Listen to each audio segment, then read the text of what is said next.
Okay, you might have heard a lot of buzz about the Indus Water Treaty after the Pahalgam terrorist attack 2025 recently. Okay, let's have a look at the Indus Water Treaty from the exam perspective.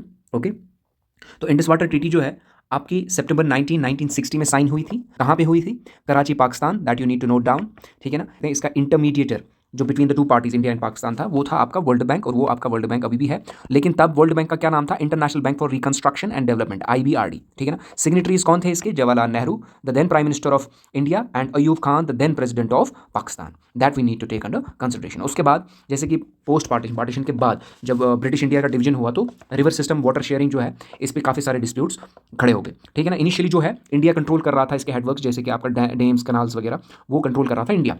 Pakistan का they feared losing water for agriculture. उसके बाद एक temporary arrangement किया गया, ठीक है ना, लेकिन परमानेंट अभी तक नहीं हुआ था। टेम्परेरी अरेंजमेंट के बाद जब परमानेंट अरेंजमेंट की बात हुई तो it led to the Indus water treaty, right. अब इंडस वाटर ट्रीटी के जो मेन पॉइंट्स है, इसमें 6 रिवर आपके आते हैं। एक आपका आता है इंडस, झेलम, चनाब, रवि, ब्यास एंड सतलुज, और इनके डिवीजन किए गए। उसके बाद अगर आप मैप में देखें, ये आपका ईस्टर्न साइड है, ये आपका वेस्टर्न साइड है, ठीक है ना। ईस्टर्न साइड में आपका रवि, ब्यास एंड सतलुज जो कि हमारे इंडिया के पास है। उसके बाद आपका Indus, Jhelum and Chenab, that is with Pakistan. अब पाकिस्तान रिलाई हैविली करता है इस पर, ठीक है ना, एग्रीकल्चर और उनके जो वो पॉपुलेशन वहाँ पे है, ठीक है ना। That is why they are panicking right now. तो वाटर एलोकेशन अगर हम देखें 20% ही इंडिया के पास है और 80% जो है आपका पाकिस्तान के पास है, पूरे इंडस बेसिन का, जो कि आपका इंडस रिवर सिस्टम है। ओके, ये आप ट्रिब्यूटरीज देख रहे हो, ठीक है ना। आपने ज्योग्राफी में पढ़ा होगा, ये सारी ट्रिब्यूटरीज एक जगह पर मिलती है जिसका नाम है पंजनाड, जिसको कहते हैं पंजनाड, जो कि पाकिस्तान के पंजाब में आता है। Okay, let's move forward. Okay, तो इसमें और क्या पॉइंट हमें नोट डाउन करने की जरूरत है, जिसमें आपका परमानेंट PIC जिसको कहते हैं परमानेंट इंडस कमीशन बना था, जो साल में 2 बार मिलेंगे और एक्सचेंज करेंगे डेटा एंड रिजोल्व इशू करेंगे अगर कहीं पे इशू आता है तो।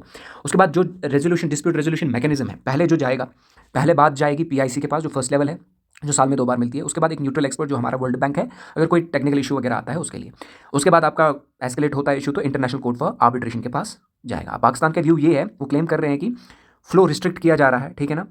कैसे? जो हमारा किशनगंगा डैम है, बगलीगार है, इसी तरह रैटले है, ठीक है ना, इनकी वजह से रिस्ट्रिक्ट फ्लो हो रहा है। ओके, अब इंडिया का क्या व्यू है इस पर? इंडिया ये बोल रहा है कि जो आपका उरी 2016 अटैक है, टेरर अटैक, जो पाकिस्तान फंड कर रहा है, जैसे कि पुलवामा 2019 और रिसेंटली पहलगाम अटैक 2025, राइट। और 2023 में इंडिया ने एक नोटिस भी इशू की थी जिसमें उन्होंने मॉडिफिकेशन करने की बात की थी ट्रीटी को लेकर, ठीक है ना। कंक्लूजन यही है कि दिस इंडस वाटर ट्रीटी अभी तक भी मानी जाती है, ये most successful water sharing agreement है despite the relations between the two countries. Okay, अब देखो, अब जो आपका PCA परमानेंट कोर आर्बिट्रेशन, ये फाउंड हुआ था 1899 में। इसके जो हेडक्वार्टर्स है हॉग, नेदरलैंड में है, और इंडिया इसका पार्ट है। That is it, thank you.